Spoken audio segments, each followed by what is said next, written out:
वैद्यराज तो यहाँ बंधे पड़े हैं। राजकुमारी कहाँ है?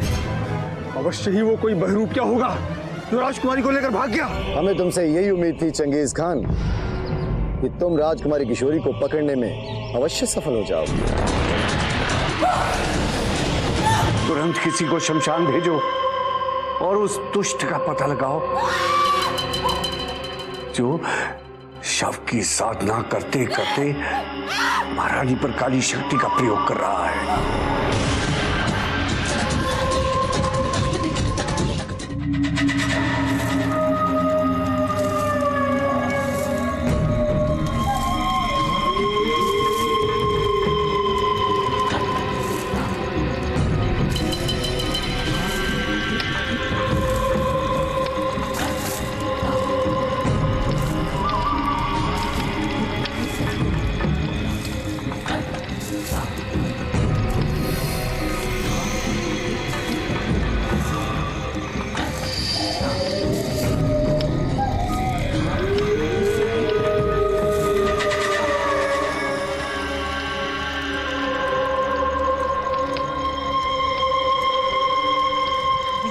अंतिम शव पूजा है। मेरा कार्य सिद्ध कर दे। चंद्रकांता की मृत्यु कर दे। चंद्रकांता की मृत्यु कर दे। यही मेरा लक्ष्य है। मेरा लक्ष्य पूर्ण होते ही मैं तुझे रक्त का भोग चढ़ाऊंगी। ये मेरा वचन है। ये मेरा वचन है तुझसे। लक्ष्य पूर्ण हो। लक्ष्य पूर्ण हो। लक्ष्य पूर्ण हो। लक्ष्य पूर्ण हो। लक्ष्य पूर्ण हो। लक्ष्य पूर्ण हो। लक्ष्य पूर्ण हो। लक्ष्य पूर्ण हो। लक्ष्य पूर्ण हो। लक्ष्य पूर्ण हो। वो युवती मानवता के विरुद्ध कार्य कर रही है। लक्ष्य पूर्ण हो। लक्ष्य यदि आज उसे नहीं रोका गया लक्ष्य पूर्ण हो तो कुछ अनर्थ हो जाएगा। लक्ष्य पूर्ण हो। लक्ष्य पूर्ण हो। लक्ष्य पूर्ण हो। लक्ष्य पूर्ण हो। रुको, चलते चिता के समीप से हट जाओ। चले जाओ यहाँ से। आज के पश्चात कभी नहीं आऊंगी, किंतु मुझे आज मेरी अंतिम तपस्या पूरी कर लेने दो। नहीं, मैं अपनी आंखों के सामने काली विद्या के द्वारा किसी का विनाश होते नहीं देख सकता। अभी भी समय है। रुक जाओ और जहां से आई हो वहीं वापस लौट जाओ, नहीं तो इस काली विद्या का उल्टा प्रकोप तुम्हें ही डस लेगा। मैं कहती हूँ दूर हो जाओ मेरी दृष्टि से। यदि अब और विघ्न डाला तो जिंदा नहीं बचोगे और इस शमशान में तुम्हें भी शव बनाकर चिता में जला दूंगी। अगर मेरी मृत्यु तुम्हारे हाथों लिखी है तो मुझे स्वीकार है अज्ञात युवती, मगर मैं अपनी आंखों के सामने ये पाप नहीं देख सकता।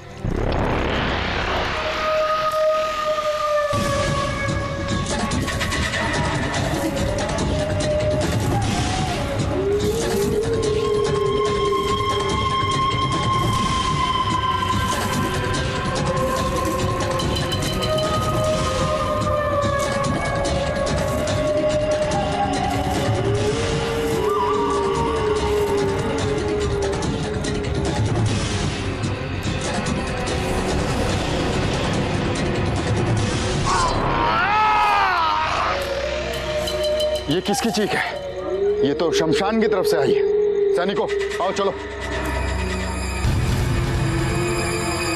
न चाहते हुए भी मुझे तुम्हारा वध करना पड़ा, क्योंकि तुम मेरे लक्ष्य में बाधक बन रहे थे।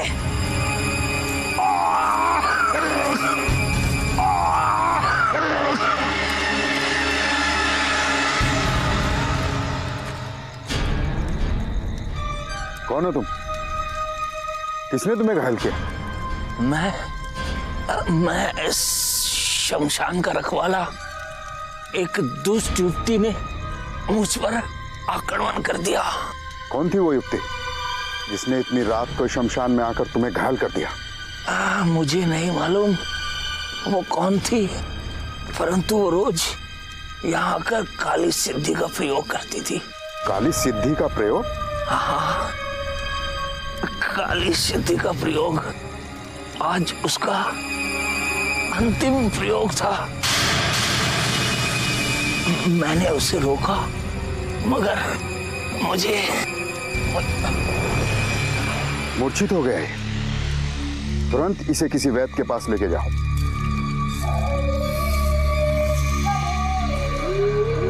वो दुष्ट युक्ति अभी तक दूर नहीं गई होगी। आओ चलो।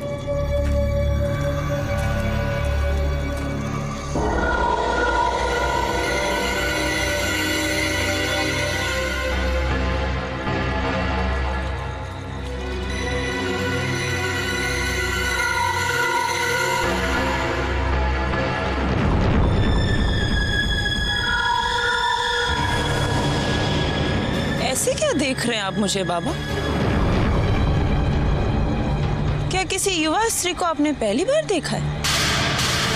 काजल, ये बाबा रुद्रनाथ है, जिन्हें महाराज और महारानी जी देवता के समान पूजते हैं। प्रणाम बाबा, आपके दर्शन करके मैं भी धन्य हो गई। अच्छा हुआ माँ काली के मंदिर से आते ही आपके दर्शन हो गए। अच्छा, मैं चलती हूँ।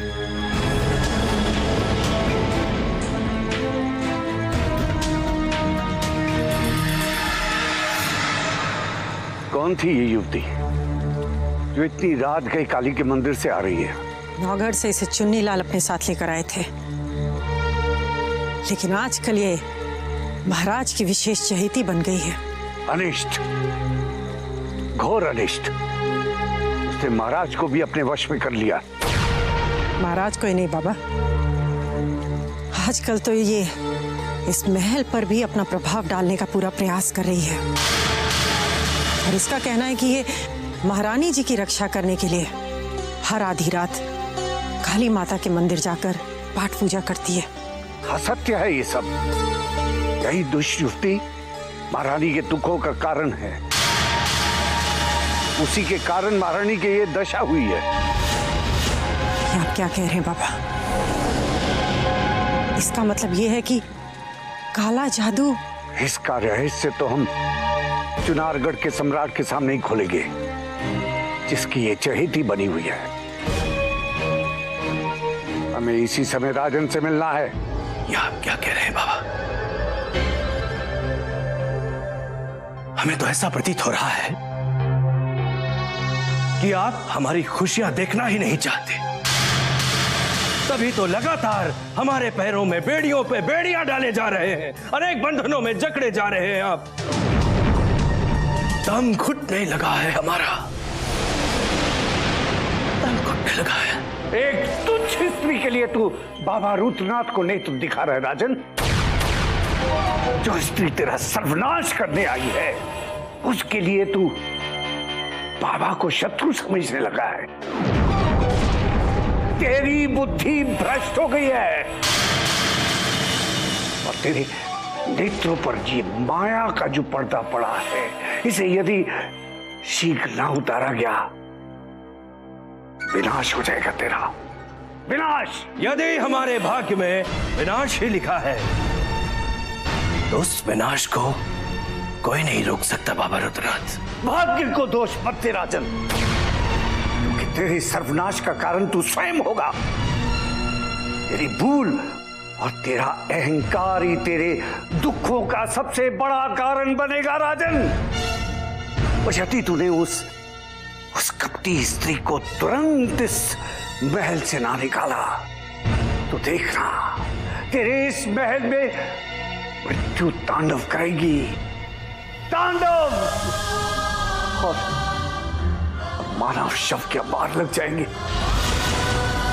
हमें बड़े दुख के साथ कहना पड़ रहा है बाबा कि आपके इस आदेश का पालन अब हम नहीं कर सकते, क्योंकि आपके दिए बंधनों से अब हमारे मन में घाव होने लगे। पहले आपने हमें हमारे युवराजों से मिलने से रोका, जिसके कारण उनकी माता अस्वस्थ हो गई। इतने मजबूर थे हम कि चाहकर भी एक माँ को उनके पुत्रों से मिला नहीं सकते थे हम, क्योंकि हमने आपको वचन दिया है। अच्छा, यदि तुम्हें हमारे वचन बोझ लग रहे हैं राजन, तो तोड़ दे इन वचनों को, फिर देख परिणाम।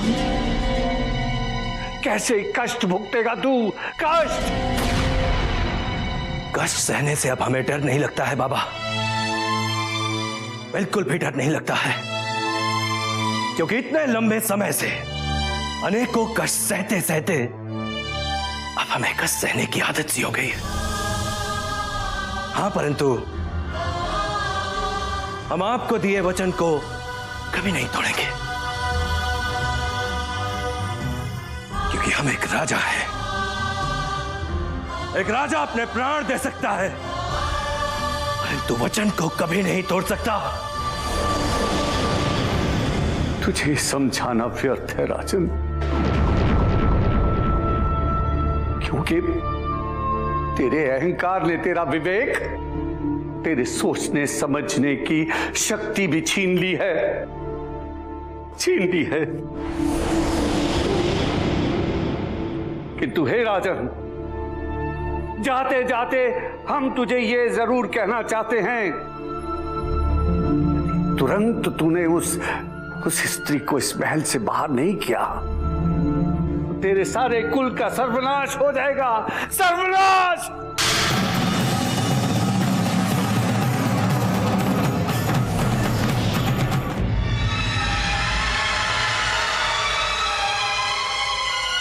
युवराज, हमें जैसे ही आपका संदेश मिला, हम सारे कार्य छोड़कर यहां चले आए। ऐसा क्या कारण हुआ जो आपने हमें तत्काल याद किया? कारण तो आपको मानसिंह जी ने बता ही दिया होगा। हम राजकुमारी किशोरी को लेने विजयगढ़ की सीमा पर जाना चाहते हैं। क्या विजयगढ़ की सीमा पर?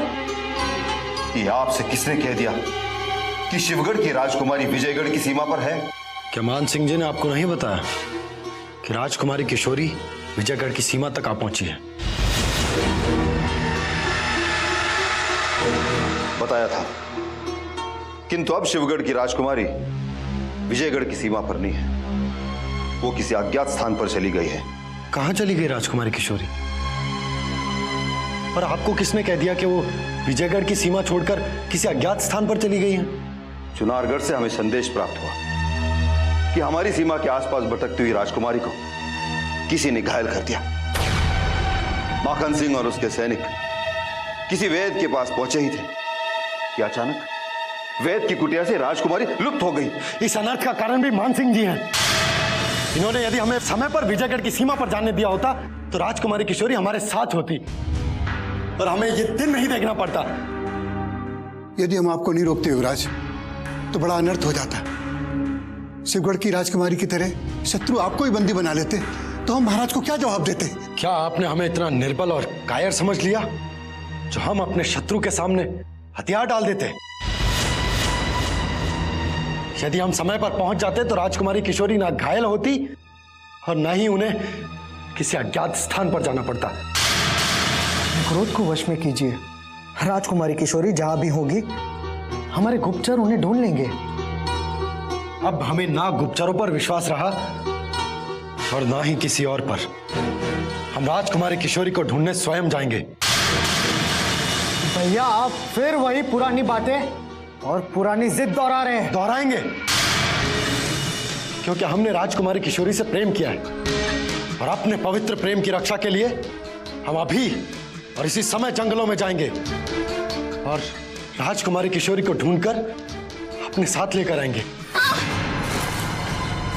ये तुम कहाँ ले आए हो हमें? चिल्लाओ मत, छोड़ो हमें। आवाज सुनने वाला कोई नहीं। छोड़ो हमें। तुम्हें इस धृष्टता का दंड भुगतना पड़ेगा सोमनाथ। दंड? दंड तो हम भुगत रहे हैं राजकुमारी किशोरी, और वो भी तुम्हारे कारण। तुम्हारे कारण कितने समय से हम जंगलों में भटक रहे हैं। तुम्हारे कारण शिवगढ़ की मर्यादा को दाग लगा। तुम्हारे कारण हमें कई बार शत्रुओं के सामने अपना सर झुकाना पड़ा। हमारे कारण नहीं, बल्कि तुम्हें अपने मूर्खता के कारण अपमानित होना पड़ रहा है सोमनाथ। यदि तुम हमारा पीछा नहीं करते तो ना तुम्हें कष्ट उठाना पड़ता और ना हमें। यदि तुम हमारे मार्ग में बाधा ना बनते तो हम अब तक अपने युवराज को प्राप्त कर चुके होते। तुम ना हमें जीने दे रहे हो और ना मरने। राजकुमारी! यदि तुम शिवगढ़ की इकलौती राजकुमारी ना होती तो हम तुम्हारा वध कभी के कर चुके होते। महाराज शिवदत्त का वश समाप्त होने के भय ने हमारे हाथों को बांध रखा है। अब तुम्हें चुनारगढ़ के युवराज को भूलकर वापस शिवगढ़ के महल में लौटना होगा। महल में अब तुम तो क्या, तुम्हारे देवता भी हमें नहीं लौटा सकते।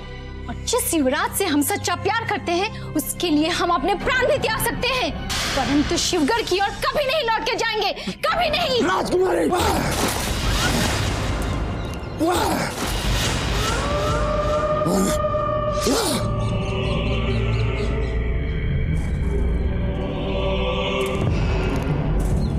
ये क्या किया आपने मेरे आका?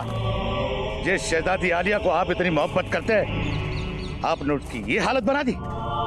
हम तो अभी भी इससे मोहब्बत करते हैं चंगेज खान, परंतु ये उससे प्रेम करती है और उसी के सपने देखती है जो हमारा सबसे बड़ा शत्रु है, युवराज इंद्रजीत सिंह। तो आप अपने गुस्से पर काबू रखें मेरे आका। कहीं ऐसा ना हो कि आप इनके ऊपर गुस्सा निकालते रहें और इनकी मौत हो जाए। तो हो जाने दो, हम इसी खंडर में अपने हाथों से इसकी समाधि बनाएंगे, परंतु इसे युवराज इंद्रजीत सिंह के पास नहीं जाने देंगे। मेरे आका! बस बस चंगेज खान, बस। हम इसी समय इसी स्थान पर इसके होश आते ही इससे विवाह करेंगे। जाओ किसी पंडित को लेकर आओ और फिर हम देखेंगे कि किसकी भुजाओं में इतना साहस है जो हमसे हमारी महारानी को छीन सके। जाओ, जल्दी जाओ।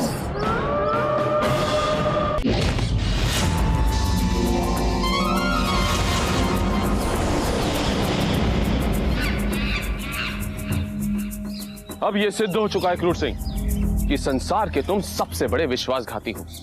अगर किसी को छल कपट और विश्वासघात की सीख लेनी हो तो तुमसे बड़ा शिक्षक और कहीं नहीं मिलेगा। गजराज सिंह, हमने कभी सोचा भी नहीं था कि तुम कभी हमारी प्रशंसा करोगे। आश्चर्य है, सुखद आश्चर्य। चलो अब यह भी बता दो कि तुमने हम में ऐसा क्या देख लिया कि तुम्हें हमारी प्रशंसा करने के लिए विवश होना पड़ा। चुनारगढ़ के सैनिकों का साथ देकर और हमारे हाथों हुई घायल राजकुमारी किशोरी का उपचार करके तुमने अच्छा नहीं किया क्रूर सिंह। तुमने हमारे साथ वो विश्वासघात किया है जो हम कभी भी नहीं भूलेंगे। विश्वासघात नहीं गजराज सिंह, नहीं।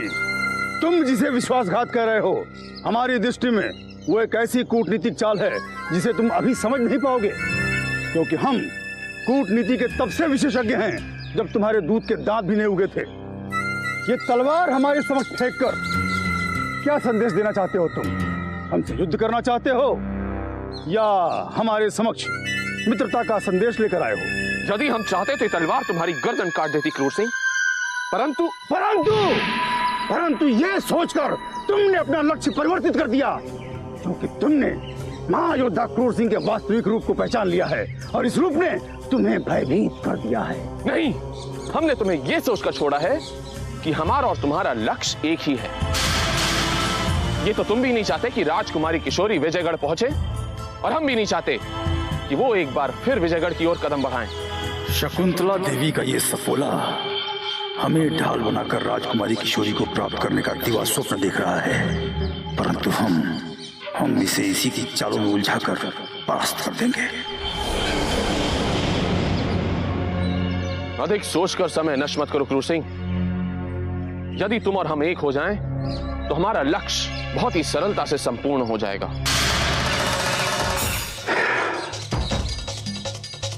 हमें तुम्हारी मित्रता स्वीकार है।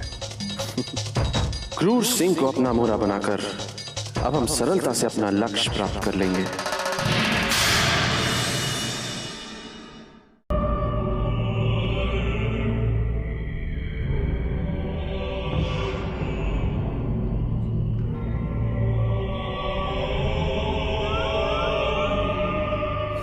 ओम ग्लौम ओम क्लीम जूम सः ज्वल ज्वल ज्वल ज्वल प्रज्वल प्रज्वल। ऐं ह्रीं क्लीं चामुण्डाय विच्चे ज्वलहं सं लं छं फट् स्वाहा। ऐं ह्रीं क्लीं चामुण्डाय विच्चे ज्वलहं सं लं छं फट् स्वाहा। किस्मत बुलंद है आका की, जो पंडित भी मिल गया। ऐंकारी सृष्टि रूपायै ह्रींकारी प्रतिपालिका क्लींकारी काम रूपिण्यै बीज रूपे नमोस्तुते। बीज रूपे नमोस्तुते। चामुण्डा चण्डघाती चैकारी वरदायिनी विच्चे चाभयदा नित्यं नमस्ते मंत्र रूपिणी। पता नहीं कैसा पंडित है जो खुद तो खौफनाक दिखाई दे ही रहा है, लेकिन उससे भी खौफनाक उसकी पूजा का सामान दिखाई दे रहा है। कालिका देवी शाम श्रीम सोम में शुभम कुरु। ऐंकारी सृष्टि रूपायै ह्रींकारी प्रतिपालिका क्लींकारी काम रूपिण्यै बीज रूपे नमोस्तुते। इच्छाधारी नागिन ज्वाला की गंधों में आने ही लगी थी कि किसी मूर्ख मनुष्य ने तंत्र हवन के समीप आकर गतिरोध डाल दिया।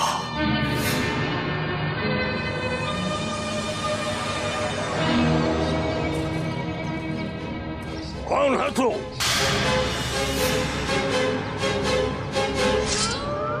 नाम पूछने की गुस्ताखी मत कर गुस्ताख पंडित। चुपचाप मेरे साथ उस खंडर तक चल जहां तुझे मेरे आका का निकाह पढ़वाना है। वज्रमूर्ख, महातांत्रिक बाबा भैरवनाथ को ये लोहे की कील दिखाकर साक्षात मृत्यु को आमंत्रित करना चाहता है तू? यदि मैं चाहूं तो ये कील तेरी छाती को बेधकर तेरे हृदय में भी प्रवेश कर सकती है। पहली बार चंगेज की आंखों ने धोखा खाया है तांत्रिक, लेकिन अगर दोबारा तुम ऊंची आवाज में मेरे सामने बात करोगे तो ये कील तुम्हारे सीने में सुराख भी कर सकती है। जय भवानी छिन्नमस्ता। मूर्ख मानव, यदि आज मुझे अपनी तंत्र साधना पूर्ण करने की जल्दी न होती तो तेरा रक्त महाकाल भैरवी को पिलाकर तेरे ही शव पर बैठकर मैं तंत्र साधना संपूर्ण करता। परंतु तूने हमारी तंत्र साधना में विघ्न डालकर जो अपराध किया है उसका दंड तो तुझे भोगना होगा। देख, यह है हमारा तीसरा नेत्र, और ये तीसरा नेत्र जब खुल जाता है तो प्रज्वलित अग्नि भी हमारे इशारों पर नाचने लगती है।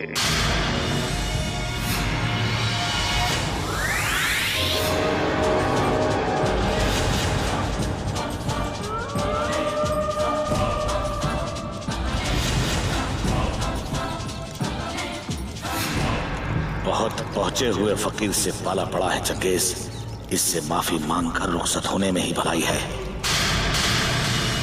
अगर गुलाम जानता कि आप रूहानी ताकतों के बेताज बादशाह हैं बाबा भैरवनाथ, तो ये गुलाम कभी ऐसी गुस्ताखी नहीं करता।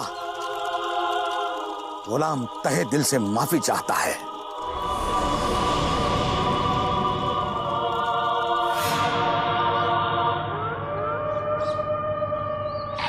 सारे मूर्ख, बाबा भैरवनाथ ने तो तुझे क्षमा कर दिया, परंतु वो जहरीली इच्छाधारी नागिन कभी क्षमा नहीं करेगी। जा कह दे अपने आका से तुरंत ये जंगल छोड़कर भाग जाए उस इच्छाधारी नागिन की छाया से भी दूर, अन्यथा उसका महाविष अवश्य उसे और उसकी होने वाली पत्नी को मृत्युदंड प्रदान करेगा। आपका हुक्म सर आंखों पर बाबा भैरवनाथ, लेकिन कौन है वो नागिन जो किसी का बसा हुआ घर देखना नहीं चाहती? क्योंकि उसका घर किसी ने उजाड़ दिया था।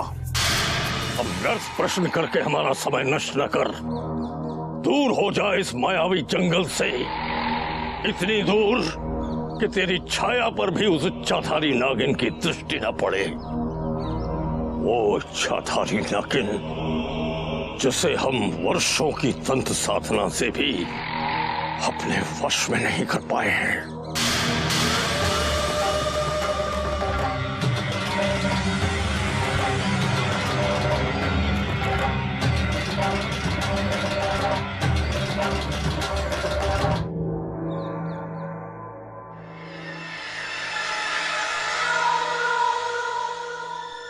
रुद्रनाथ ने अचानक महल में आकर मेरे कार्य को बाधित कर दिया है। अवश्य उन्हें यह पता चल चुका होगा कि महारानी के अचानक अस्वस्थ होने का कारण क्या है। इससे पहले कि महाराज के सामने महारानी पर हुए काले जादू का भेद खुले, मुझे महाराज को लेकर तुरंत इस महल से दूर निकल जाना चाहिए।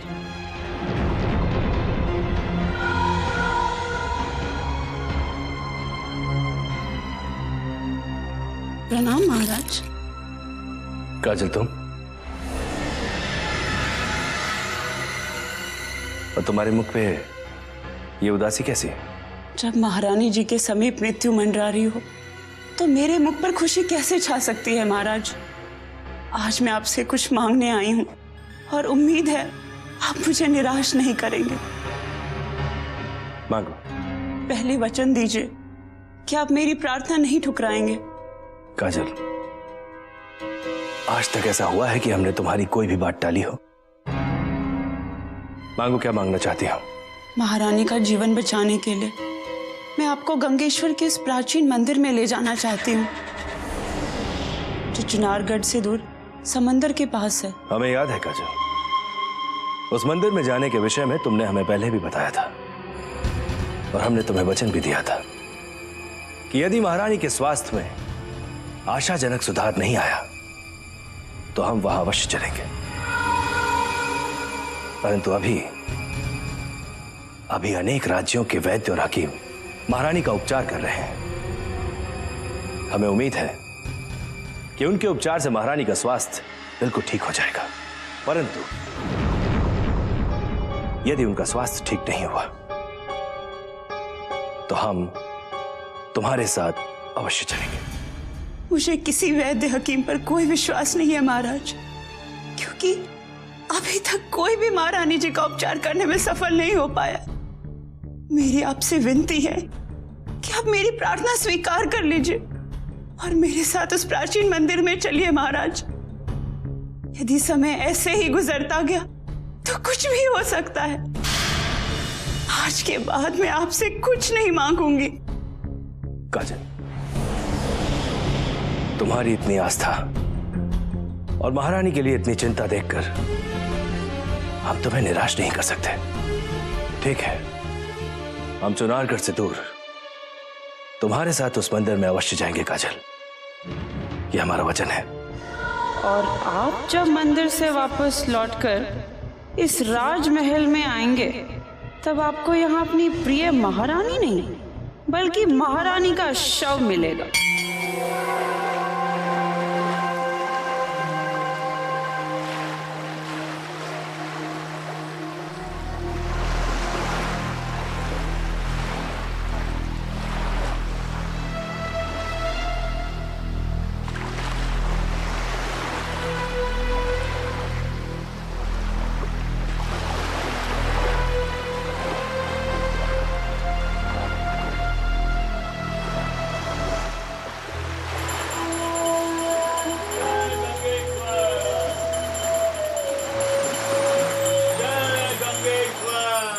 पंडित जी,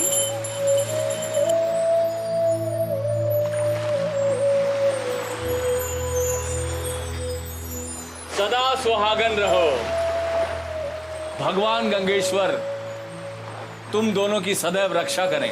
क्षमा कीजिए पंडित जी, हम दोनों पति पत्नी नहीं हैं। आप जिन्हें मेरे पति समझ रहे हैं वो तो महाराज वीरेंद्र सिंह हैं। क्षमा कर दीजिए महाराज, मैं आपको पहचान नहीं सका। प्रणाम महाराज। नहीं बाबा, प्रणाम तो हमें आपको करना चाहिए। आप तो स्वयं ईश्वर का मार्ग दिखाने वाले हैं। हमें इस बात का पूरा विश्वास है बाबा कि भगवान गंगेश्वर हमारी प्रार्थना अवश्य स्वीकार करेंगे और रानी चंद्रकांता स्वस्थ हो जाएंगे। इसी आशा से बाबा हम इतनी दूर से आपके पास आए। जब भगवान गंगेश्वर ने आपको यहाँ स्वयं बुला लिया है तो समझ लीजिए कि महारानी चंद्रकांता का स्वास्थ्य बिल्कुल ठीक हो गया है। उनके सारे कष्ट दूर हो गए हैं। काजल, हम तुम्हारा ये उपकार जीवन भर नहीं भूलेंगे, क्योंकि तुम्हारी श्रद्धा, तुम्हारी तपस्या ने हमें यहाँ तक पहुँचाया। इसमें उपकार की क्या बात है महाराज? पंडित जी, अब आप अति शीघ्र पूजा आरंभ कर दीजिए। हम शुभ मुहूर्त निकालकर अतिशीघ्र महामृत्युंजय की पूजा आरंभ कर देंगे बेटी, किंतु यह महापूजा 1 सप्ताह तक चलेगी। 7वां दिन समाप्त होते ही महारानी चंद्रकांता पर आया बड़े से बड़ा संकट टल जाएगा। महाराज, 7 दिनों तक राज्य के समस्त कार्य भूलकर अपना समय पूजा में लगाइए। बस यही अवसर है महारानी चंद्रकांता के स्वास्थ्य को बचाने का। ठीक है काजल, 7 दिनों तक हम अपना डेरा मैनपुरी के जंगलों में लगाने का निर्णय लेते हैं, तो तुम्हारी शिक्षा का सम्मान करते हैं। महाराज, अब देखना, हम जैसे यहाँ से वापस लौट कर जाएंगे, महारानी दीदी महल के द्वार पर स्वयं अपने हाथों से आरती उतारकर आपका स्वागत करेंगी, क्योंकि गंगेश्वर उन्हें पहले की तरह स्वस्थ कर देंगे, इसका मुझे पूरा भरोसा है। कितना पवित्र है तुम्हारा मन, जिसमें सदा महारानी चंद्रकांता के लिए चिंता और प्रार्थना ही समाई रहती है। काजल, काश हमने तुम्हारी वफादारी पर संदेह नहीं किया होता।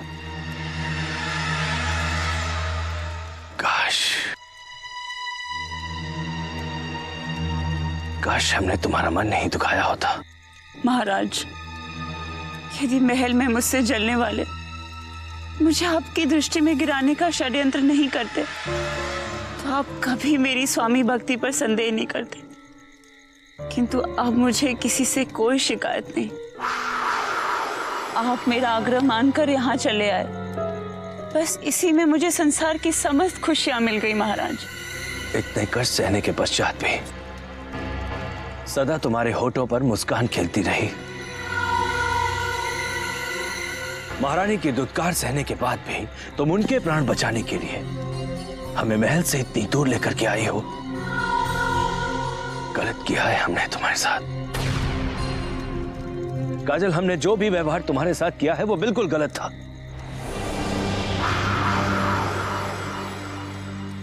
और उसके लिए हम बहुत शर्मिंदा हैं। अब हम कभी भी अपनी इस भूल को नहीं दोहराएंगे। हमें क्षमा कर दो काजल। काजल, हमें क्षमा।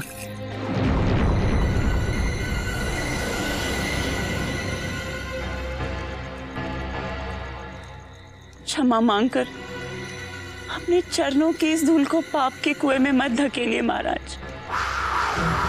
वाह काजल वाह, तुम हमारी उम्मीदों पर खरी उतरी हो। अरे तुमने महाराज को यहाँ लाकर ये साबित कर दिया कि तुझ पे भरोसा करके हमने कोई गलती नहीं की। बस एक बार हमारी छुरी महाराज की गर्दन पे चल जाए, फिर तुझे तो अपनी रानी बनाएंगे हम। ये हमारा वचन है। बस इस पंडित को भी दिया हुआ वचन निभा दीजिए चुन्नी महाराज, फिर देखिए गंगेश्वर अतिशीघ्र चुनारगढ़ के सम्राट बना देंगे आप। अरे मेरे भांगे पंडित, अगर तेरे मुंह से निकले अल्फाज सही पड़ गए ना, माला माल कर देंगे तुझे। ये ले, फिलहाल ये पोटली रख, खुश रह, ऐश कर। गंगेश्वर आपको हमारी उम्र भी लगा दे चुन्नी महाराज। तुम्हारी उम्र पर पास रखो, मेरे पास ऊपर के वाले की दी बहुत उम्र पड़ी है। बस जो काम कहा वो करते रहो ठीक से। जरा भी गलती हो गई तो मैनपुरी के जंगलों में तुम मेरे हाथों से नहीं बच सकते। क्या समझे?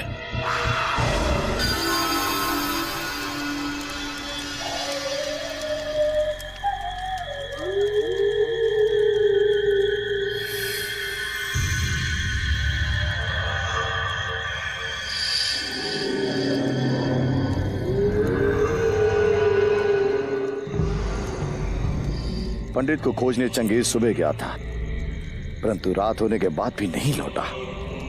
कहीं वो शत्रुओं के हाथों तो नहीं पड़ गया। चंगेज, हमने तुम्हें सुबह भेजा था और तुम रात को वापस आए हो, और वो भी अकेले। कहाँ है पंडित? अब हमें पंडित को भूल जाना चाहिए मेरे आका, और ठिकाना बदल देना चाहिए, वरना ना तो आपका निकाह हो सकेगा और ना ही हम में से कोई जिंदा बचेगा। ये क्या कह रहे हो चंगेज? कहीं हम यहाँ पर हैं इस बात का पता शत्रुओं को तो नहीं चल गया? नहीं मेरे आका, दुश्मनों को हमारे ठिकाने का इल्म नहीं, लेकिन उस इच्छाधारी नागिन की नजर हम पर कभी भी पड़ सकती है। नागिन? इच्छाधारी नागिन? जी हाँ मेरे आका, इस जंगल में एक इच्छाधारी नागिन का बसेरा हो चुका है, जो किसी भी जोड़े को जिंदा नहीं छोड़ती। अगर आपने शहजादी आलिया से निकाह किया तो वो आप दोनों पर अपना जहर उगल देगी। ये कैसी पागलपन की बातें कर रहे हो चंगेज? लगता है इस भयानक जंगल में तुम पर किसी का साया पड़ गया, जो इस तरह बहकी बातें कर रहे। बखुदा मैं सच कह रहा हूं मेरे आका, और जिस शख्स ने मुझे इस सच्चाधारी नागन का इरादा बताकर इस जंगल से निकल जाने को कहा है, वो शख्स कोई मामूली शख्स नहीं बल्कि बहुत बड़ा तांत्रिक। क्या? तांत्रिक? कौन है वो? क्या नाम है उसका? भैरवनाथ। भैरवनाथ बताया है उसने अपना नाम। भैरवनाथ? कहीं ये हमारा शत्रु तो नहीं, जो अपने आप को तांत्रिक बताकर तुम्हें भयभीत कर रहा हो? नहीं मेरे आका, पहले तो मुझे भी उसकी ताकत का अंदाजा नहीं था, लेकिन जब उसने मुझे अपनी रूहानी ताकत से आगाह कराया तो खुदा की कसम कि चंगेज खौफजदा हो गया। हमें फौरन ये ठिकाना बदल देना चाहिए मेरे आका, वरना कुछ भी हो सकता है।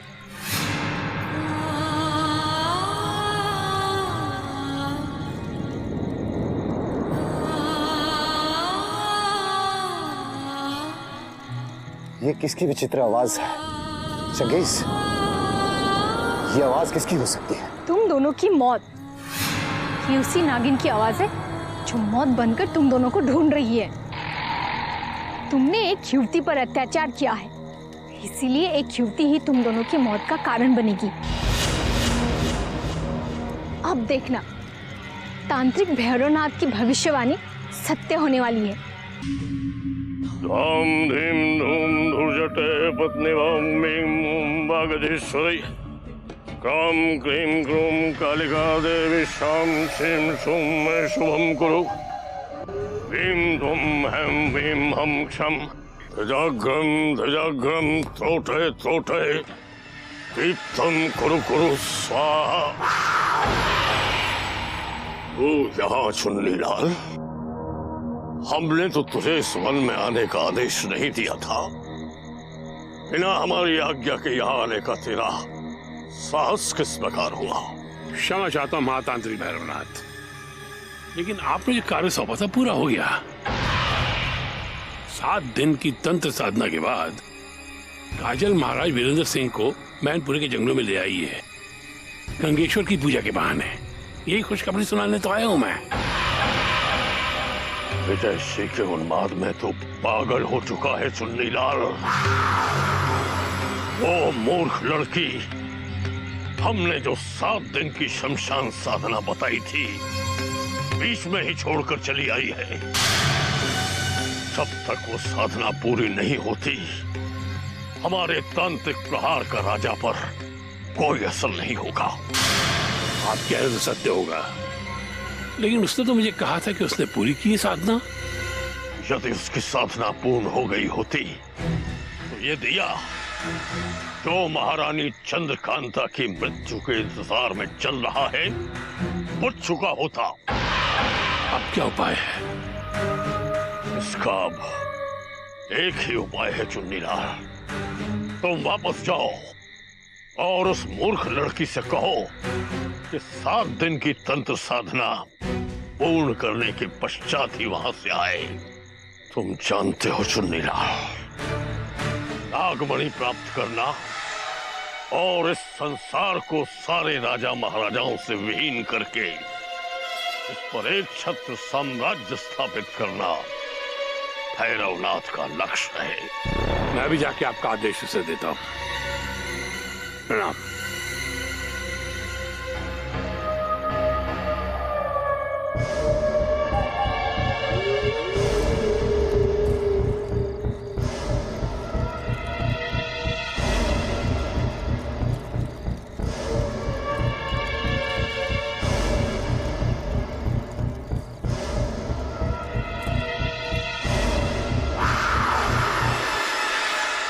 रात्रि के तीसरे पहर में मुझे क्यों याद किया चुनीलाल? सब ठीक तो है? याद तो चुनने की चुन्नट है, तुम्हें हर पल करती है जानू। इश्क पुष्क की बातें रहने दो, ये बताने के लिए कि हमारा काम अभी भी अधूरा है। या लाके महाराज का हम कुछ नहीं बिगाड़ सकते और लगता है रानी चंद्रकांता की मौत भी टल सकती है। ऐसा क्या हो गया? हमसे कोई भूल भी नहीं हुई है, फिर हमारा कार्य अधूरा कैसे रह सकता है? वो इसलिए कि तुमने शव साधना के 7 दिन पूरे नहीं किए। जरूर किसी अड़चन की वजह से तुम्हारी साधना अधूरी रह गई। शमशान के रखवाले ने मेरी साधना में विघ्न डाला था चुनीलाल, इसीलिए मेरा तंत्र अधूरा रह गया। अब क्या होगा? अब जब तक तुम शमशान जाके साधना पूरी न करो, रानी चंद्रकांता की मौत नहीं हो सकती और हम वीरेंद्र सिंह का भी कुछ नहीं बिगाड़ सकते। और हाँ, एक खुशखबरी भी है।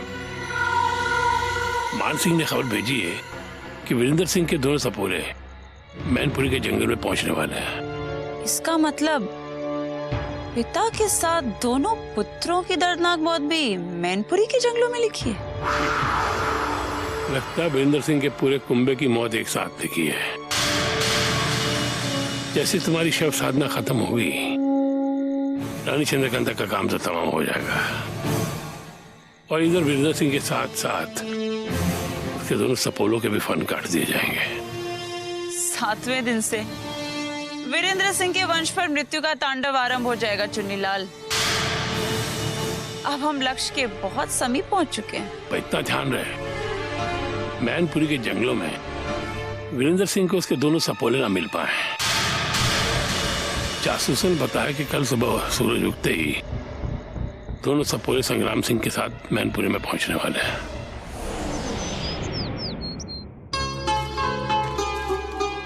वो मैनपुरी जंगल में पहुंच गए, परंतु अभी तक राजकुमारी किशोरी के पश्चिम दिखाई नहीं पड़ रहे। इन घने जंगलों में इतनी शीघ्रता से राजकुमारी को नहीं खोजा जा सकता युवराज। हमें धैर्य और सावधानी से कार्य करना होगा। परंतु वो कौन था जो राजकुमारी किशोरी को वैद्यराज की कुटिया से ले गया? वो हमारे राज्य का कोई व्यक्ति था या हमारा कोई शत्रु? अभी हम इस विषय में कुछ नहीं कह सकते, परंतु जिस योजना से राजकुमारी को वैद्यराज की कुटिया से लुप्त किया गया है, वो किसी षड्यंत्र की ओर संकेत करता है। ये षड्यंत्र भी हमें हमारे महल के किसी व्यक्ति का लग रहा है, जो हमें महल में देखना ही नहीं चाहता। किसी ने राजकुमारी किशोरी का अपहरण इसीलिए किया ताकि हम उन्हें खोजने यूं ही जंगलों में भटकते रहे और वो हमारे पीछे कोई नया षड्यंत्र कर सके। हमें राजकुमारी किशोरी को खोजकर तुरंत महल लौटना होगा ताकि हर षड्यंत्र को विफल किया जा सके। परंतु हमें ये पता लगाना होगा कि राजकुमारी किशोरी कहाँ और किसके साथ इन जंगलों में भटक रही है।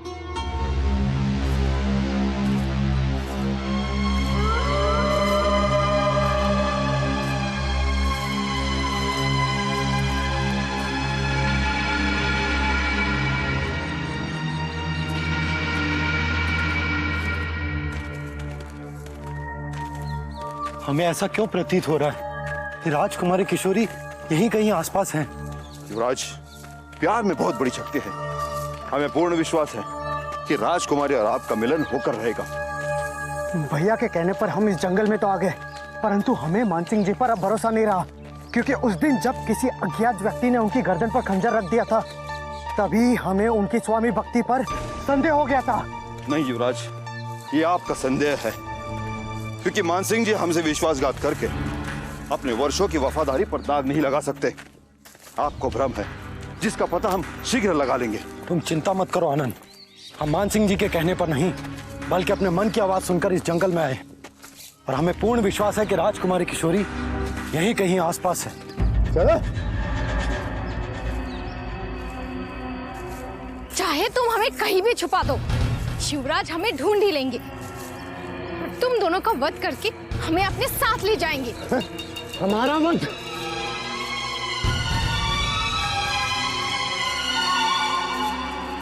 लो। हम और नहीं चल सकते, हमें प्यास लगी है। चलो, चुपचाप इसी तरह चलती रहो जब तक तुम्हें छुपाने का कोई सुरक्षित स्थान नहीं मिल जाता। तब तक इसी तरह चलती रहो, कुछ नहीं मिलेगा। आका, इंसानियत का तकाजा है कि प्यासे को पानी पिलाना चाहिए, चाहे वो दुश्मन ही क्यों ना हो।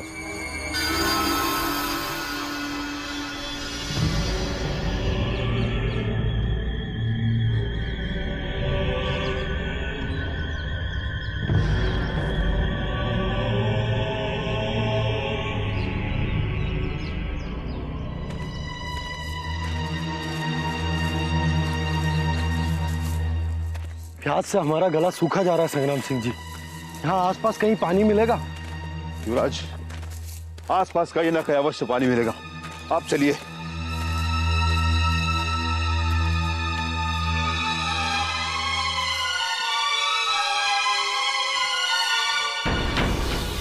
लगता है यहाँ पे कोई अभी अभी पानी पी के गया है। देखिए, पत्ते अभी भी गिले हैं।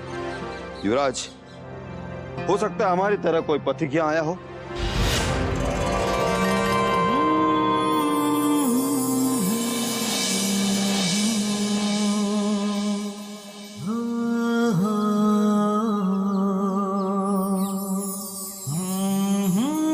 वो कोई पथिक नहीं बल्कि राजकुमारी किशोरी थी। ये उन्हीं का झुमका है। किशोरी, किशोरी, युवराज आ गए। किशोरी, युवराज, युवराज, किशोरी, युवराज, किशोरी।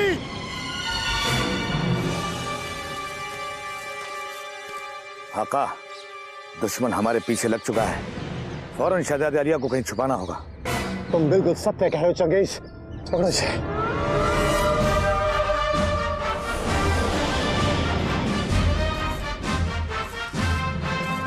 किशोरी, किशोरी, युवराज, चुप हो जाओ, युवराज, चुप हो जाओ, मैं कह रहा हूं। किशोरी, किशोरी।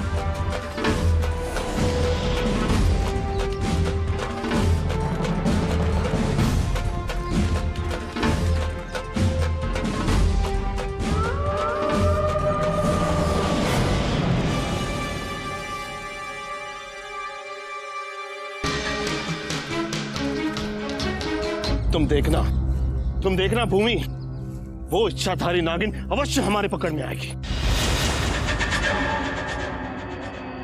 जिस इच्छाधारी नागिन को आज तक किसी ने देखा तक नहीं, वो हमारे हाथ कैसे आएगी बिरजू? उस इच्छाधारी नागिन पर किसी की नजरें ना ही पड़े तो अच्छा है भूमि। अगर उस पर किसी की नजर पड़ गई और वो नागमणि प्राप्त करने में सफल हो गया तो हमारा ये वर्षों का परिश्रम व्यर्थ हो जाएगा, और बाबा तांत्रिक का भी, जिन्होंने हमें ये कहने सौंपा है। किंतु उस इच्छाधारी नागिन के मिलने का मुझे विश्वास नहीं रहा बिरजू। लगता है जैसे सब झूठ है।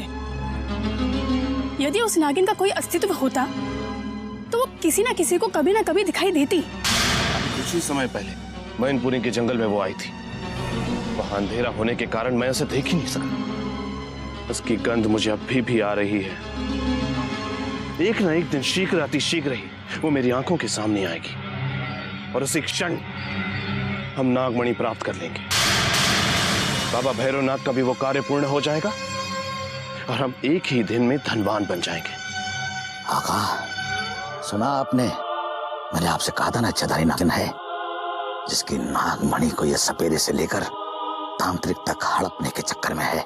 हड़पेंगे तो उससे हम चंगेज खान, ताकि उसकी शक्ति से हम अपने समस्त शत्रुओं को परास्त कर सकें और राजकुमारी किशोरी का मन अपने वश में कर सके। तो फिर देर मत कीजिए मेरे आका। दुश्मन दूर निकल चुके होंगे। हमें उस इच्छाधारी नागिन के पीछे निकल जाना चाहिए ताकि हम उसकी नागमणि पर कब्जा कर सकें। बिल्कुल ठीक चंगेज खान। किशोरी, किशोरी, किशोरी। ये किसकी दर्द भरी पुकार सुनाई दे रही है भूमि? लगता है इच्छाधारी नागिन को वश में करने के लिए और भी लोग मैनपुरी के जंगलों में आ चुके हैं। हमें सतर्क रहना होगा बिरजू। हमें एक हाथ लगाकर देखना होगा कि आखिर कौन है ये लोग जो महातांत्रिक की आज्ञा के बिना ही उनकी धरती पर चले आए हैं। चलो।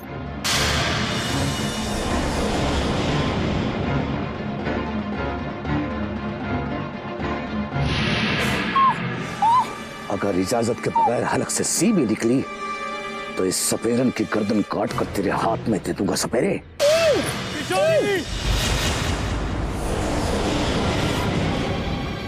राजकुमारी किशोरी!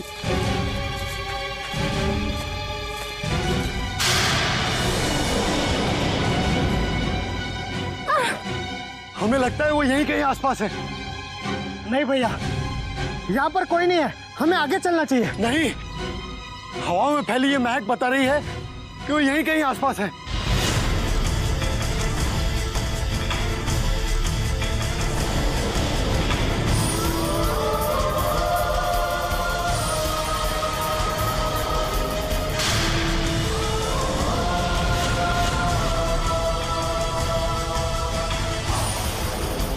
युवराज, समय नष्ट मत कीजिए, अन्यथा राजकुमारी किशोरी बहुत दूर चली जाएगी। परंतु कुछ नहीं, आप हमारी बात सुनिए, चलिए।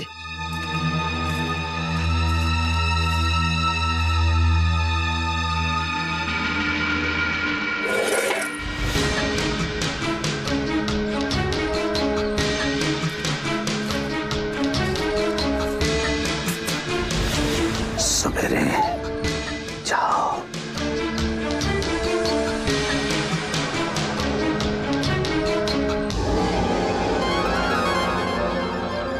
क्या कष्ट है? हम राजकुमारी किशोरी को ढूंढ रहे हैं। कहीं तुमने उन्हें देखा है? नहीं, माया और तिलस्म से भरे इस जंगल में भला एक राजकुमारी कैसे आ सकती है? आप लोग कौन हैं? तुम कौन हो? मैं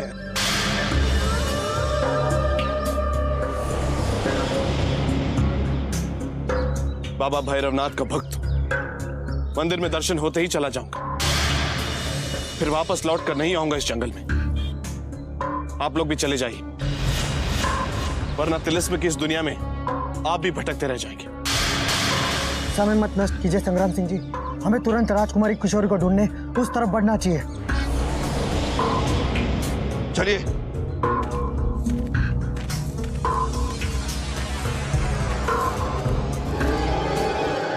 वो सब चले गए।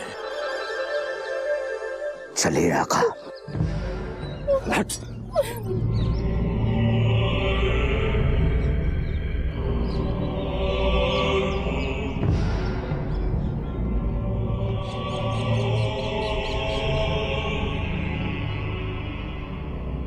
आका, दुश्मन तो चकमा खा गए, अब इन दोनों का क्या करें? अगर आप इजाजत दें तो इन दोनों के खून से नहाकर चंगेज अपने खून में रवानी ले आए। हमने आपका क्या बिगाड़ा है हुजूर? हमने तो आपके शत्रुओं को चकमा देकर आपका साथ ही दिया है ना। इस भयंकर दिखने वाले मनुष्य से हमें बचाइए हुजूर, क्योंकि आप एक महायोद्धा दिखाई देते हैं।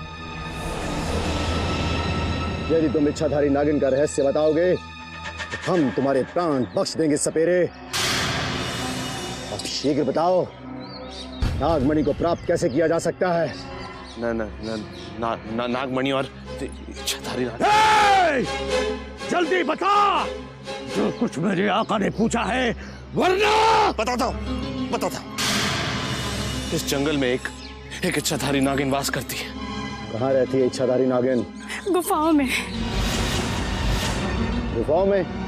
कौन सी गुफाओं में? ये हम नहीं जानते हुजूर। मैनपुरी के जंगलों में हजारों गुफाएं हैं, जिनमें से एक में उस इच्छाधारी नागिन का वास है।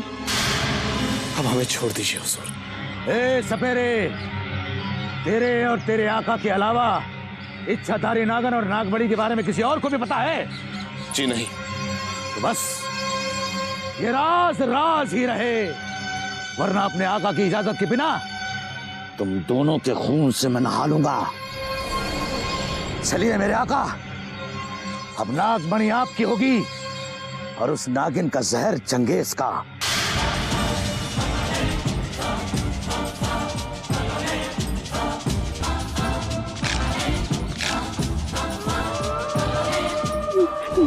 बिरजू, अब हमें तुरंत भैरवनाथ बाबा को जाकर बता देना चाहिए कि बाहर से लुटेरे आ गए नागमणि चुराने के लिए।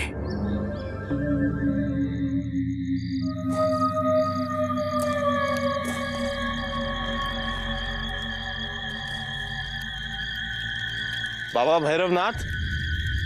बाबा भैरवनाथ। लिखा तारा, आ गए तुम दोनों? जी बाबा। आयुष्मान हो। कुछ पता चला उस नागिन का? नहीं बाबा, अभी तक हमें उस इच्छाधारी नागिन के बारे में कुछ नहीं पता चल सका है। परंतु बाबा, इस जंगल में हमें कुछ ऐसे परदेसी दिखाई पड़े हैं जो इच्छाधारी नागिन को पकड़कर नागमणि प्राप्त करने के लिए अति उत्सुक हैं।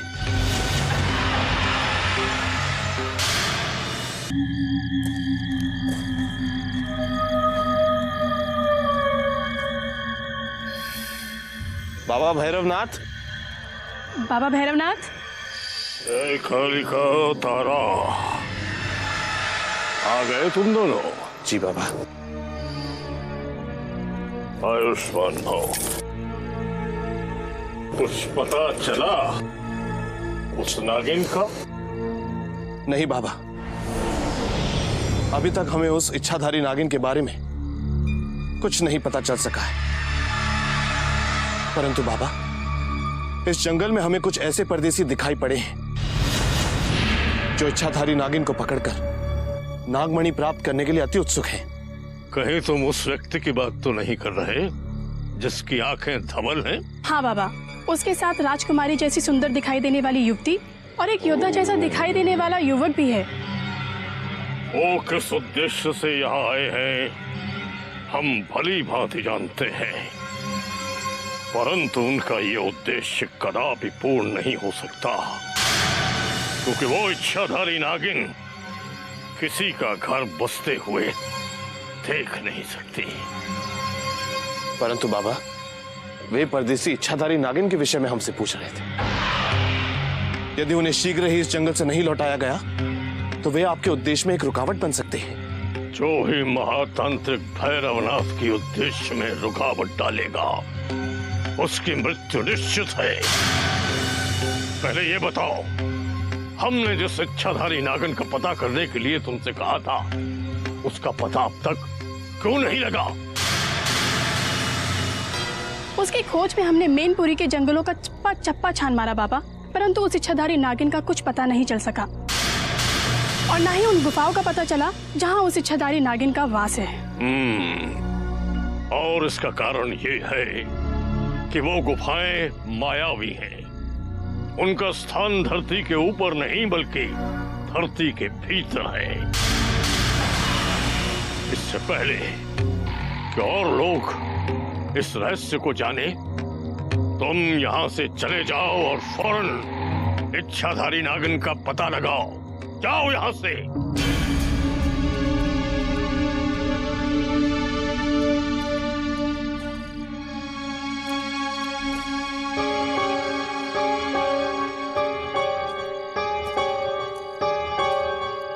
काजल,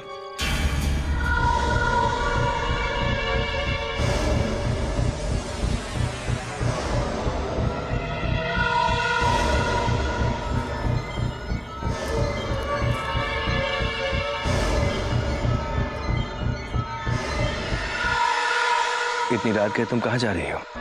मंदिर महाराज। मंदिर? परंतु मंदिर जाने का ये कौन सा समय है? मुझे तो हर समय महारानी दीदी के स्वास्थ्य की चिंता लगी रहती है महाराज। आज मैं भगवान से रो रो कर उनके स्वास्थ्य की प्रार्थना करना चाहती हूँ ताकि मेरे आंसुओं से भगवान को भी दया आ सके। एक पराई होकर भी महारानी के लिए कितना अपनापन है तुम्हारे मन में। पराई मत कहिए महाराज, मैंने तो तन मन से आपको अपना मान लिया है। अपना सारा जीवन आपके चरणों में समर्पित करना चाहती हूँ। यदि आप मुझे फिर भी पराई समझेंगे तो ये मेरा दुर्भाग्य ही है। हमारे कहने का तात्पर्य ये नहीं था काजल, बल्कि हमें तो ये सोच सोच कर आश्चर्य हो रहा है कि महारानी से तुम्हारा रक्त संबंध ना होते हुए भी तुम महारानी के लिए इतना कष्ट क्यों उठा रही हो? क्यों कर रही हो उनके लिए इतना त्याग? काजल, तुम्हारे इस त्याग ने आज हमें बड़ी श्रद्धा से तुम्हारे सामने नतमस्तक होने के लिए विवश कर दिया है। तुम्हारे नतमस्तक होने से मुझे खुशी नहीं मिलेगी वीरेंद्र सिंह। खुशी तो तब मिलेगी जब चंद्रकांता के साथ तुम्हें भी मृत्युशैया पर देखूंगी। अब आज्ञा दीजिए महाराज, वरना ये प्रहर भी बीत गया तो मेरी पूजा अधूरी रह जाएगी।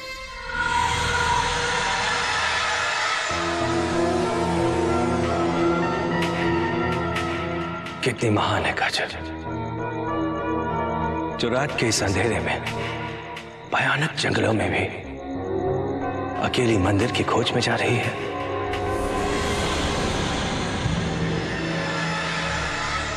महारानी जी की हालत मुझसे और नहीं देखी जाती बाबा, इन्हें बचा लीजिए।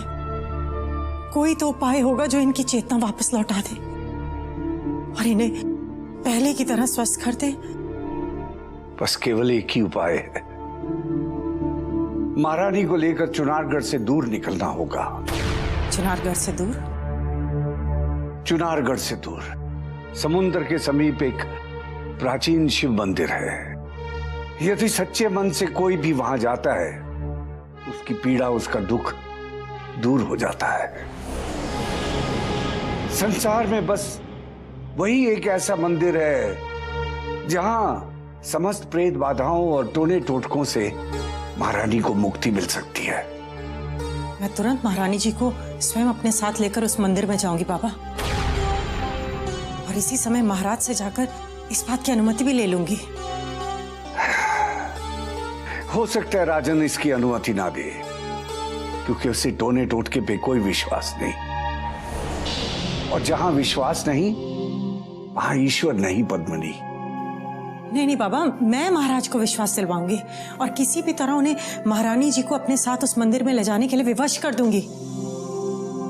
ईश्वर की आराधना विवशता से नहीं, अपितु श्रद्धा से होती है, जिसमें आस्था, विश्वास और भक्ति का संगम होता है। वही उस मंदिर के द्वार तक पहुंच सकता है, अन्यथा वहां पहुंचना असंभव है। यदि ये बात है तो मैं स्वयं महारानी जी को अपने साथ लेकर उस मंदिर में जाऊंगी बाबा, और उनके प्राण बचाने के लिए ना तो मैं महाराज की अनुमति की परवाह करूंगी और ना ही उनके दंड की। ईश्वर तुम्हें सफलता दे और महारानी के दुखों का अंत करे, यही बाबा रुद्रनाथ का आशीर्वाद है।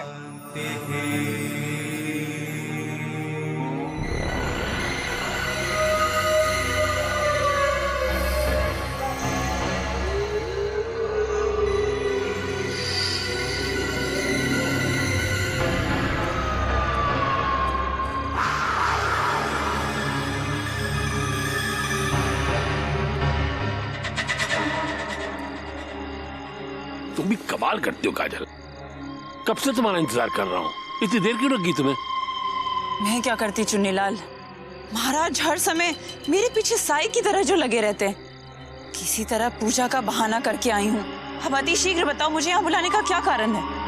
काम अभी तक अधूरा क्यों है काजल? तुम्हारी साधना पूरी क्यों नहीं हो रही जो अधूरी रह गई थी? मैं उस अधूरी साधना को पूरा करने का पूरा प्रयास कर रही हूँ चुन्नीलाल। मुझे जैसे ही मौका मिलेगा मैं उस शमशान में जाकर अपनी पूजा तुरंत आरंभ कर दूंगी।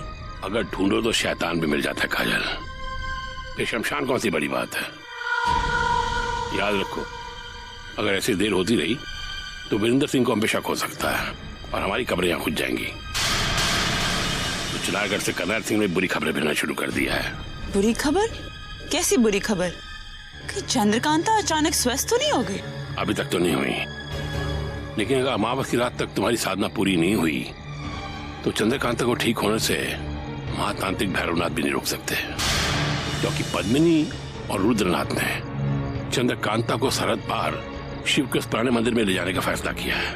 वहां जाके साधना करेंगे वो, जहां जाते ही काली विद्या का हर टोना टोटका खत्म हो जाता है। मगर ये कैसे संभव हो सकता है? वीरेंद्र सिंह की आज्ञा के बिना वो दोनों दुष्ट उन्हें महल से इतनी दूर कैसे ले जा सकते हैं? अब उन्हें वीरेंद्र सिंह की आज्ञा की जरूरत नहीं रह गई है। कर्नाल ने बताया कि उन्होंने फैसला किया कि चंद्रकांता की सेहत के लिए उसे वहां लेकर जाएंगे। ये मैं कभी नहीं होने दूंगी। मैं वीरेंद्र सिंह के कानों तक ये बात पहुंचा दूंगी कि बाबा रुद्रनाथ और पद्मिनी उनके पीछे कोई षड्यंत्र कर रहे हैं। ऐसी गलती कब मत करना काजल। अगर वीरेंद्र सिंह को पता चल गया तो फौरन यहाँ से चुनारगढ़ के लिए रवाना हो जाएगा और हम हाथ पे हाथ धरे बैठे रहेंगे। तो मैं क्या करूं चुन्नीलाल, मुझे कुछ समझ में नहीं आ रहा है। बस अमावस का अंधेरा आने से पहले किसी भी तरह अपनी साधना पूरी कर लो, क्योंकि अमावस खत्म होते ही चंद्रकांता उस जगह पहुंच सकती है जहां पर उस पर हुआ तंत्र मंत्र का कोई असर नहीं रहेगा। इससे पहले कि पद्मिनी और बाबा रुद्रनाथ को अपने मकसद में कामयाबी मिले, चंद्रकांता की चिता जलाने के लिए फौरन कोई नया शमशान ढूंढो।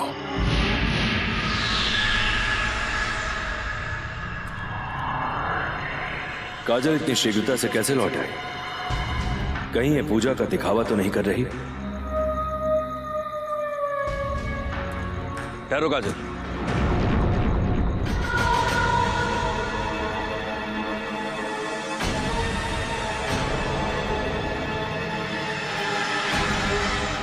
आप सोए नहीं महाराज?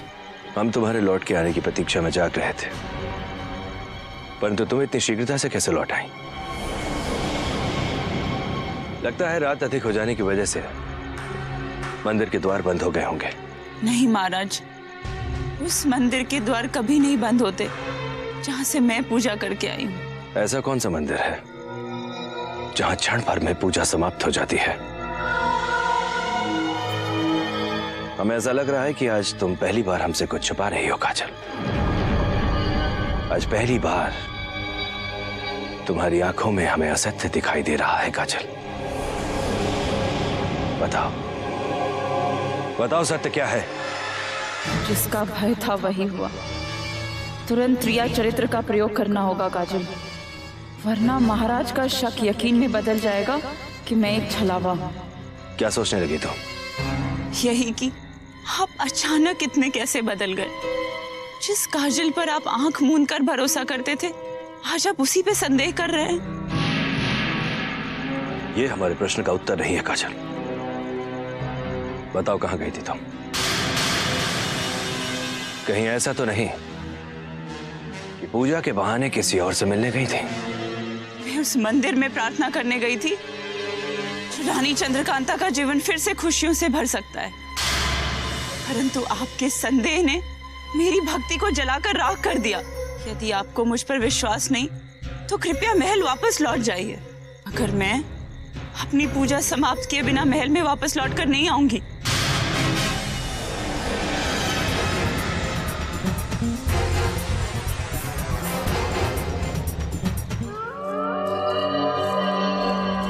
मेरे आका, अब उससे चतारी नागिन की तलाश बहुत आसान हो गई, क्योंकि अपने साथ साथ शहजादी आलिया को अपने कांधे पर लाद कर जाने से निजात तो मिल गई। राजकुमारी किशोरी कहीं गुफा से भाग तो नहीं जाएगी? नामुमकिन मेरे आका, उस खौफनाक गुफा में शहजादी आलिया की मदद के लिए कोई नहीं जाने वाला, और जब तक कोई उनकी मदद नहीं करेगा वो वहां से हिल भी नहीं सकती मेरे आका। बस अब आप शहजादी आलिया की फिक्र को छोड़ दें और उस नागमणि की फिक्र करें जो हमें उस इच्छाधारी नागिन से हासिल करनी है। नागिन को खोज कर उससे नागमणि छीनना इतना आसान नहीं है चंगेज जितना तुम समझ रहे हो। ये मत भूलो कि उस नागमणि को छीनने हमसे पहले भी कई योद्धा महायोद्धा आए होंगे। वो उसकी फिक्र आप चंगेज पर छोड़ दे मेरे आका। अगर दुनिया का कोई भी माई का लाल हमारे रास्ते में आया तो चंगेज उसे मौत के घाट उतार देगा, क्योंकि उस नागमणि पे सिर्फ और सिर्फ मेरे आका का हक है, और चंगेज उस हक को अपने मरते दम तक कायम रखेगा। तो ठीक है चंगेज, अब हमें उस नागिन के साथ साथ उन लोगों पर भी नजर रखनी होगी जो नागमणि को हासिल करना चाहते हैं।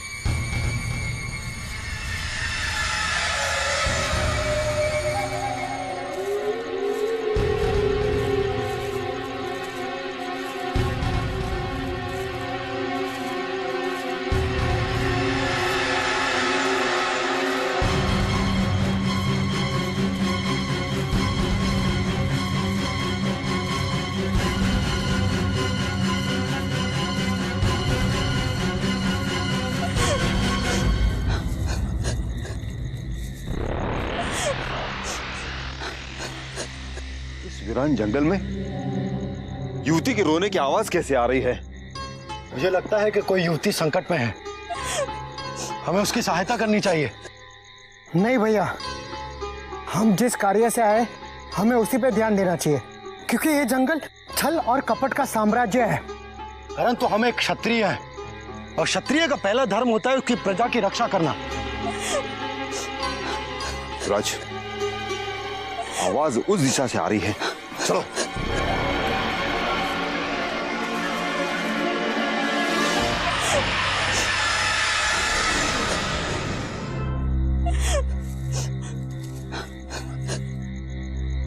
युवती, इतने रात गए इस भयानक जंगल में क्यों रो रही हो? कौन हो तुम?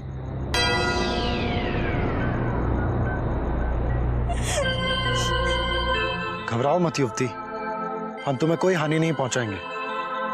हम तुम्हारी सहायता करना चाहते हैं।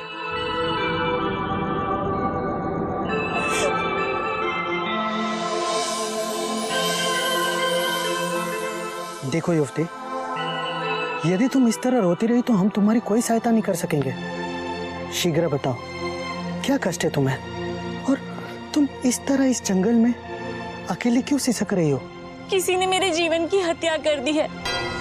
मैं इस जंगल में उन हथियारों को ढूंढ रही हूँ। कौन है वो हत्यारे जिसने तुम्हारे जीवन की हत्या कर दी है? मुझे नहीं पता है, पर मैं इतना अवश्य जानती हूँ कि मेरे जीवन में कभी किसी का कुछ नहीं बिगाड़ा है। फिर पता नहीं उन हत्यारों ने मेरे भोले भाले जीवन को मुझसे क्यों छीन लिया। देखो युवती, हमें दुख है कि तुम्हारे साथ बहुत बुरा हुआ है, परंतु इतनी रात गए इस घने जंगल में किसी अकेली युवती का रुकना उचित नहीं है। जानती हूँ हुजूर, परंतु अब मेरे जीवन के बिना मेरा जीना व्यर्थ है। मुझे मौत से कोई भय नहीं है। यदि मुझे उन हथियारों का पता चल जाए तो मैं उन्हें मारकर अपने जीवन के पास चली जाऊंगी। मैं अब जीना नहीं चाहती हूँ। तुम कहाँ रहती हो युवती? यहाँ समीप के ही एक गांव में रहती हूँ हुजूर। युवती, अब तुम घर जाओ। हम तुम्हारे जीवन के हत्यारों को खोजने का प्रयास करेंगे और उन्हें तुम तक पहुंचाएंगे। युवती, क्या नाम है तुम्हारा? ज्वाला। ज्वाला, अब तुम जाओ, हम तुम्हें अवश्य न्याय दिलाएंगे।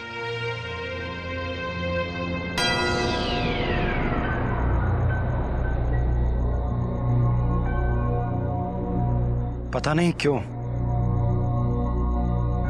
ये युवती पर हमें संदेह है। ये कोई साधारण युवती दिखाई नहीं पड़ती। हम भी आपके विचारों से सहमत है भैया। हमें भी ये युवती और उसकी बातें बड़ी विचित्र लग रही थी, और उसकी आंखों में सिर्फ छल ही छल दिख रहा था। हमें उसकी आंखों में छल नहीं, कुछ और ही दिखाई दे रहा था। इस घने जंगल में इतनी रात गए इस पेड़ के नीचे बैठकर रोना इस बात का संकेत देता है कि वो मनुष्य नहीं, कोई प्रेत आत्मा है।